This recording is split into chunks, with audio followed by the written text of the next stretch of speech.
Bismillah, alhamdulillah, wassalatu wassalamu ala rasulillah Sayyidina wa maulana Muhammad ibn Abdillah wa ala alihi wa sahbihi wa man tabi'a hudahu wa walah, amma ba'd. Insyaallah malam ini kita mengawali membacakan kitab ini Taisiru Usulil Fiqh. Ini kita kumpulkan dari beberapa kitab tentang usulul fiqh, kita ringkeskan dan kita pilih. Kita mulai mabadi'u ilmi usulil fiqh. Ta'rifu usulil fiqh. Ini tentang definisi usulul fiqh. Yu'arrafu usulul fiqhi bi'tibarain. Didefinisikan usul fikih itu dengan dua ungkapan. Bi'tibarihi murakkaban, dengan ungkapan sebagai murakkab, yakni susunan dua kata usul dan fikih. Wa bi'tibarihi alaman wa laqaban ala ilmin muayyanin, dan dengan pandangan dia sebagai alam. Tahu ya alam ya? Apa itu? Ada isim alam, jadi satu kesatuan. Usulul fiqh tidak dipisah jadi usul dan fikih, tapi itu sebutan atau lakob atas ilmu tertentu. Nanti ini biasa orang nyebutnya sebagai makna istilah, ya, seperti misalnya rumah sakit tidak disusun dari rumah dan sakit, tapi rumah sakit itu nama tertentu, ya, yang bukan terdiri dari dua kata itu, jadi isim alam. Nah, usulul fiqh murakkabun min kalimataini. Usulul fiqh itu kalau dari sisi susunan kata itu tersusun dari dua kata. Huma usulun wal fiqh. Yang kedua kata itu adalah usul dan al fiqh. Nah, yang pertama usul, ya, al usulu lughatan. Usul secara bahasa jam'u asl.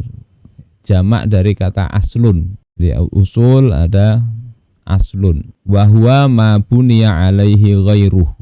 Namanya usul itu adalah apa yang dibangun di atasnya selainnya. Dasar kalau bahasa Indonesianya.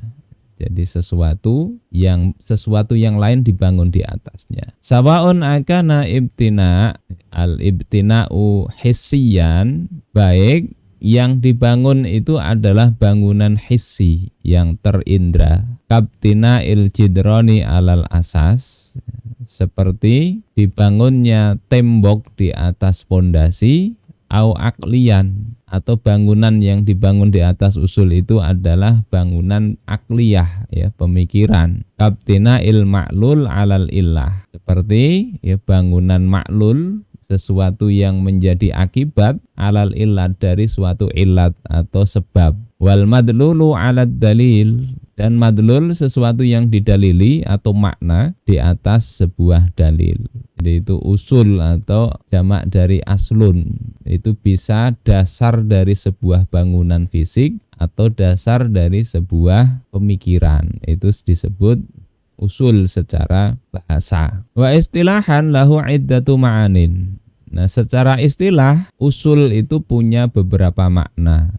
Ahammuha salah satun. Yang terpenting dari banyak makna itu ada tiga, yakni pertama ad-dalilu. Jadi kalau usul maknanya bisa berarti dalil.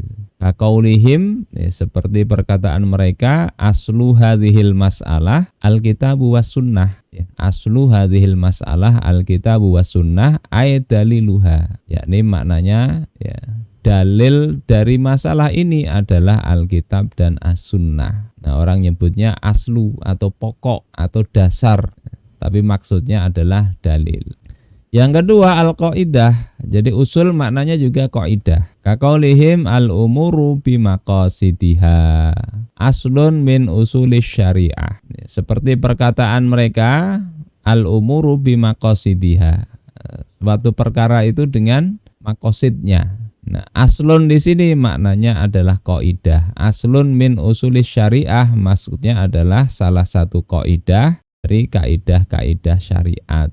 Jadi usul maknanya qawaid, ya, atau kaidah. Kemudian yang ketiga, usul itu secara istilah juga dimaknai rojih, yang kuat. Kaqaulihim al aslu fil kalam al haqiqah.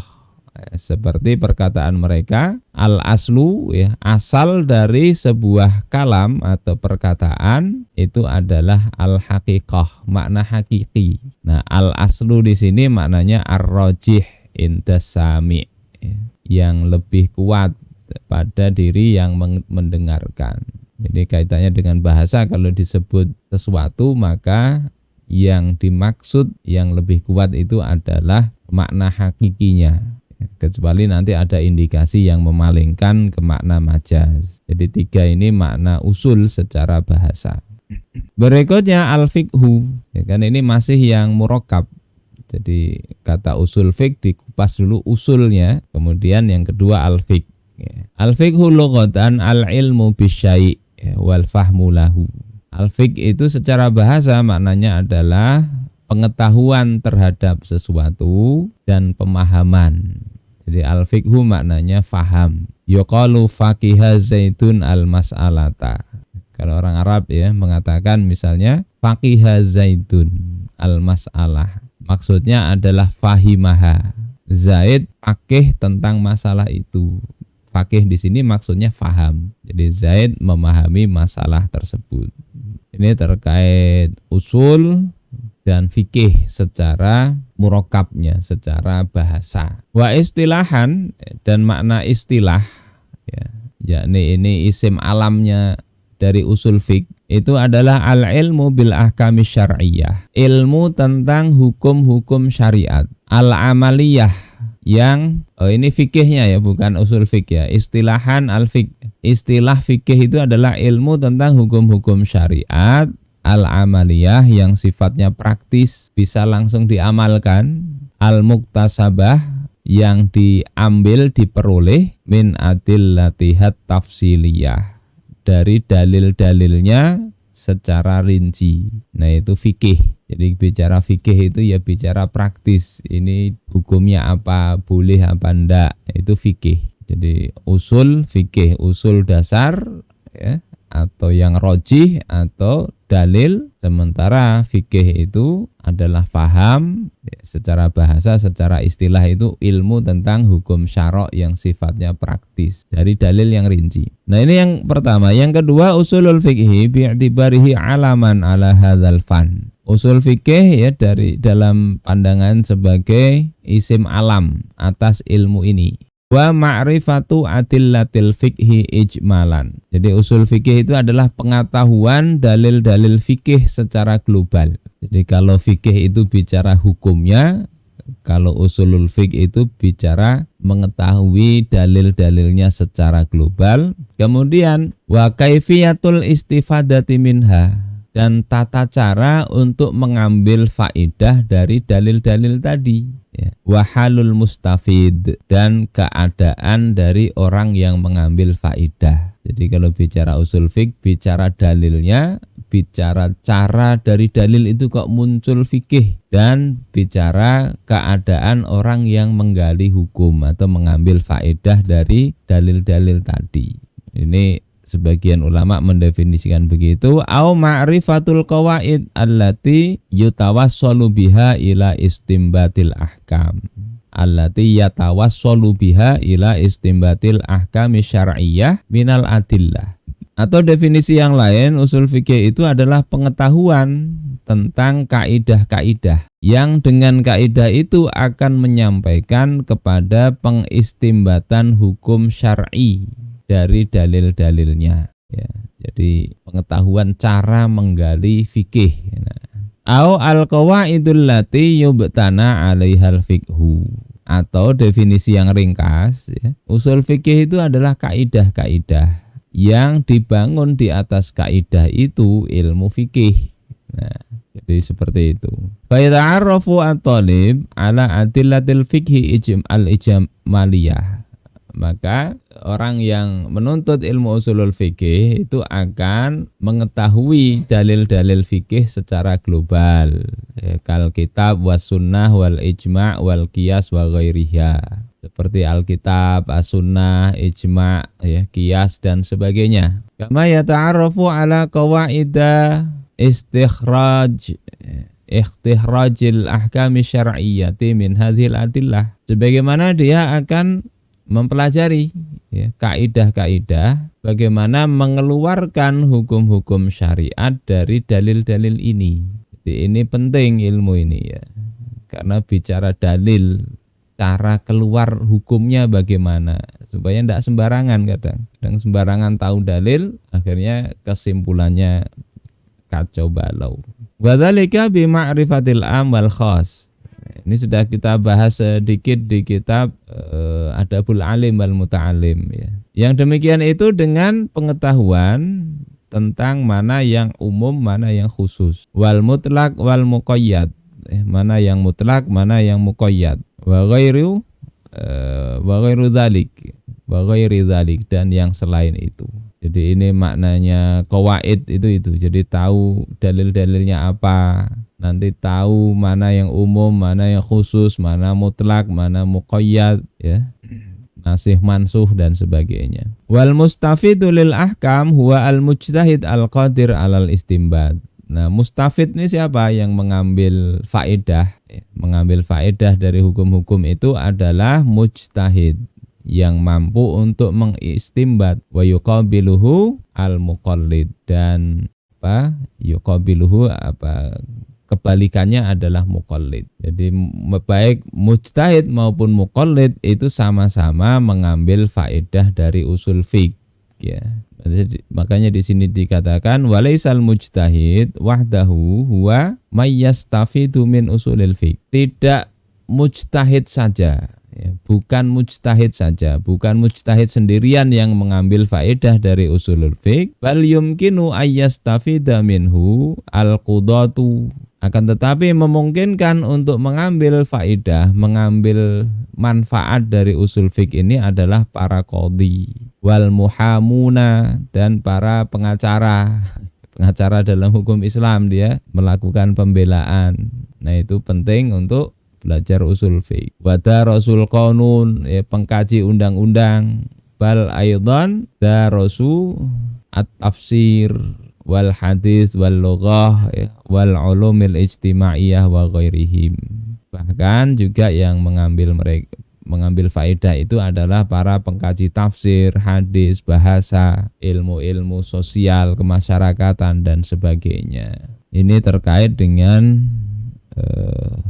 pengertian usulul fiqh. Sebelum dilanjut mungkin ada yang mau disampaikan, silahkan. Masih bisa kedengaran? Masih menyimak. Oke. Ada pertanyaan? Kita lanjut. Al-farqu baina ilmil fiqhi wa usulil fiqh ya. Perbedaan antara ilmu fikih dan usulul fiqh ya. Ilmu fiqhi yabhatsu fil adillati tafsiliyah wa af'alil mukallafin. Ini dari sisi yang dibahas. Pertama, ilmu fikih itu membahas dalil-dalil yang sifatnya rinci dan perbuatan-perbuatan mukallaf. Jadi objek bahasanya itu adalah dalil rinci dan perbuatan mukallaf. Amma ilmu usulul fiqh fayabhatsu fil adillatil ijmaliyah. Adapun ilmu usulul fiqh itu membahas dalil-dalil global, kaidah-kaidahnya.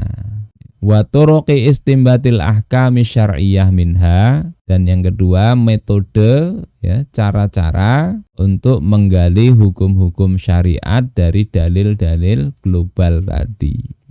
Jadi memang tidak rinci, tidak langsung ketemu ini halal haram tidak, tapi dari munculnya dalil global tadi bagaimana cara menggali hukumnya. Nah, kita sekedar belajar untuk tahulah nanti orang ijtihad itu begitu kesimpulan hukumnya kita tidak aneh lagi. Kemudian maudhu'uhu ya. Maudhu' atau objek pembahasannya, yang dibahas itu apa di dalam ilmu usul fiqh itu adalah al-adillatu syar'iyyatu al-ijmaliyah. Jadi yang dibahas nanti adalah dalil-dalil syar'i yang sifatnya global, tidak rinci. Al-musilah ila ma'rifatil ahkami syar'iyyah, yang itu akan menghantarkan kepada pengetahuan tentang hukum-hukum syariat wa aqsamiha, dan pembagian-pembagiannya wa ikhtilafi maratibiha, dan perbedaan tingkatan dalil-dalil syariat itu, wa kaifiyatil istidlali biha, dan tata cara untuk berdalil. Kadang ada orang dengar satu hadis langsung kesimpulannya ya seperti hadis itu, langsung tekstual. Padahal ya nanti bisa banyak caranya. Itu maksudnya seperti apa sih? Ada orang katakan misalnya setelah tahallul suruh langsung berburu.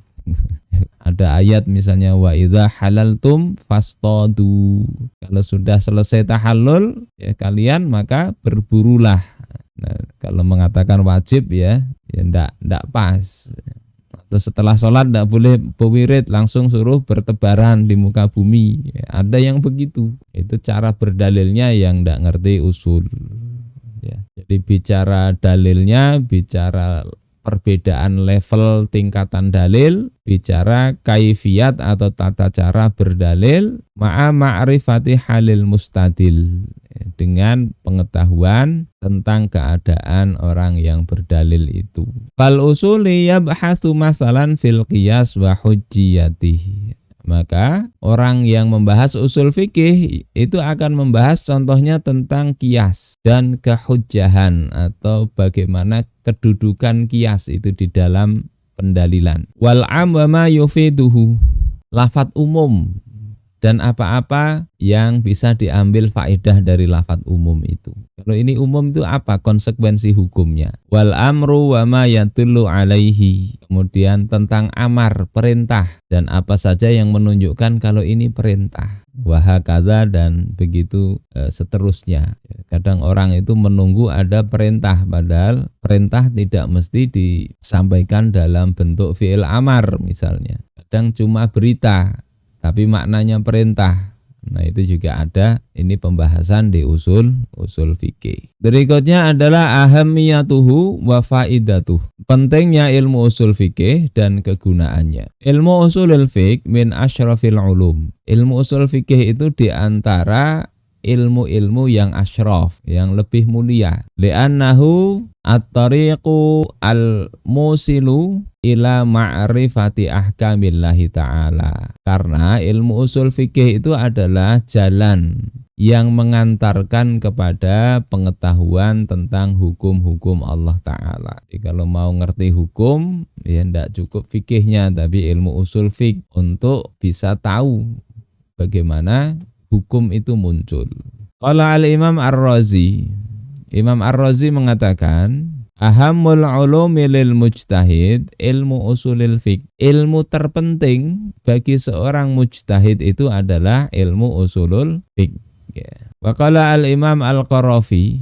Imam Al-Qarafi mengatakan, laula usulul fiqh lam yathbut minasyari'ati qalilun wala katsirun. Andai tidak ada ilmu usulul fiqh, niscaya tidak akan valid dari syariat ini sedikit, tidak juga banyak. Susah untuk memverifikasi atau meneliti ini kesimpulannya betul apa tidak.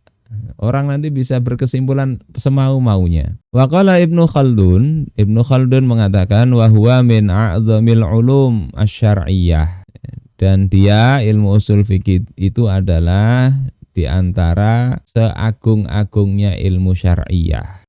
Wa ajalliha qadran, dan apa yang paling sama a'dzam ya, kadar yang paling, nilai yang paling tinggi ya. Wa aktsaruha faidah, dan yang paling banyak faedahnya. Ini kata Ibnu Khaldun.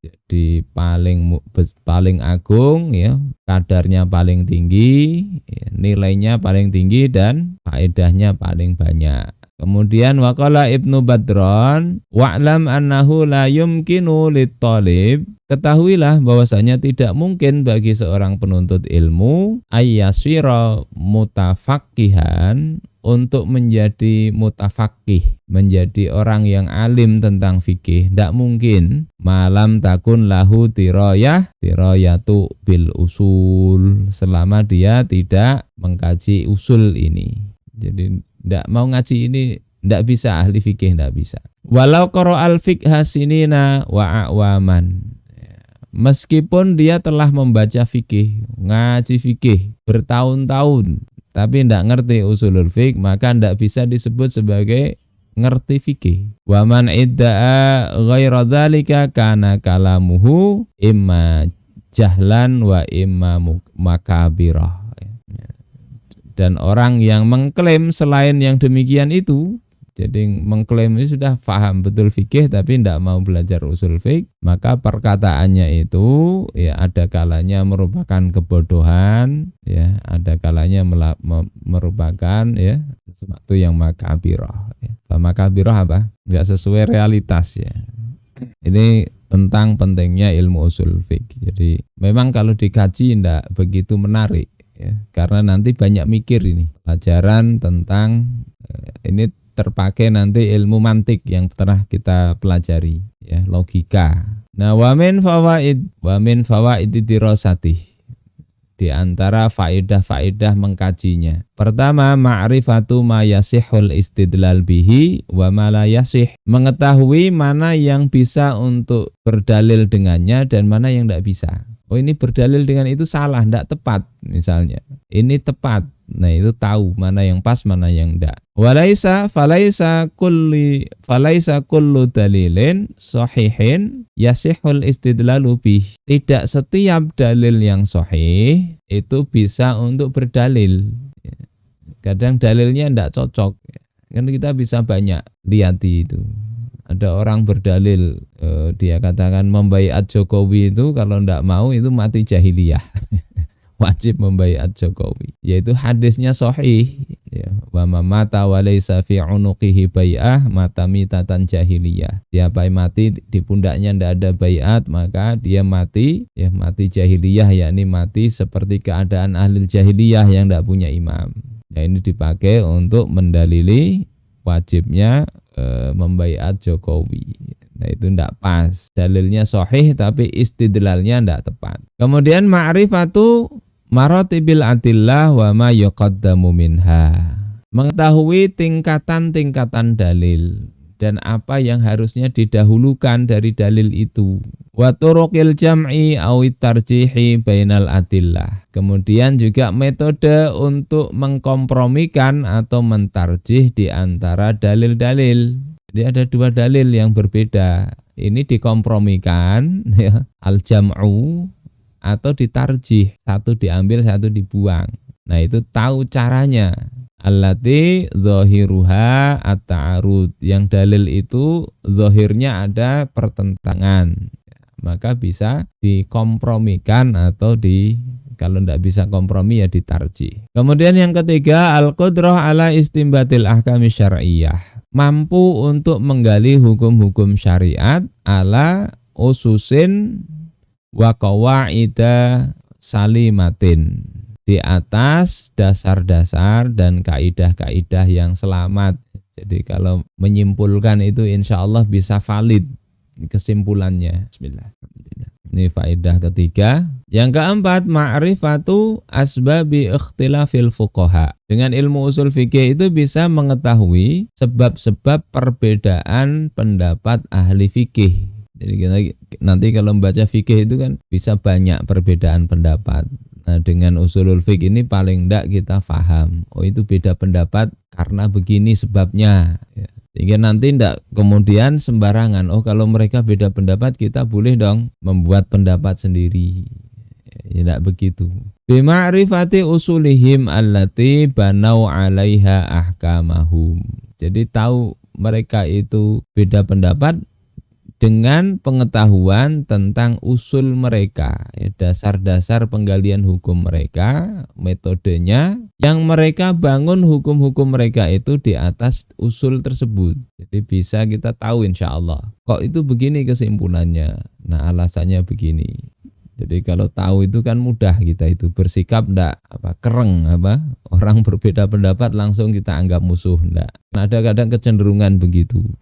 Ngaji itu tambah jadi banyak musuhnya. Karena apa? Karena dia setelah tahu pendapat ini dia pegang kuat-kuat, yang lain itu dianggap sesat misalnya. Nah, kita bisa tahu nanti yang sesat ya ada memang bagian yang sesat, tidak semuanya kemudian ikhtilaf, tidak ya. Justru dengan usul fiqh ini kita bisa memilah dan memilih mana ini pendapat yang masih ini masih teman sendiri, masih kaum muslimin Ini sudah musuh, ini keluar dari Islam. Kemudian wal qudrah 'alal muwazanah wat tarjih baina aqwalihim, dan akan punya kemampuan untuk menimbang, membandingkan, kemudian mentarjih. Mentarjih itu memilih mana yang kuat di antara perkataan atau pendapat-pendapat mereka. Kemudian yang kelima, ma'rifatu anna syari'atal islamiyah sholihatan. Sholihatun nasyari'atal islamiyata sholihatun likulli zamanin wa makan. Jadi punya mengetahui bahwasanya hukum syariat Islam itu layak untuk setiap zaman dan setiap tempat. Jadi berlaku terus. Kalau sekedar ngerti fikihnya kan enggak tahu ini nanti ada bagaimana menerapkan dalil dalam konteks saat ini. Ada misalnya bayi tabung, ada misalnya operasi plastik, ada donor organ misalnya. Gimana itu hukumnya? Cari dalil tidak akan ketemu, tapi ada hukumnya itu mestinya. Ya. Nah itu dengan usul fiqh nanti ketemu insya Allah. Fa'anaha qadiratun ala ijadil ahkam lam yastajidda lima yastajidda min hawadith lamma istajadda yastajiddu min hawaditha ala marril usur. Dan bahwasanya syariat itu mampu untuk menentukan hukum ketika ada pembaharuan peristiwa-peristiwa seiring dengan berlalunya zaman atau masa. Jadi ketika ada satu hal yang baru itu hukum syariatnya ada. Nah, mampu menyelesaikan itu. Nah, ini 5 faedah untuk ilmu usulul fiqh ya. Insyaallah nanti kita lanjutkan ya di pertemuan berikutnya. Silakan kalau ada yang mau ditanyakan.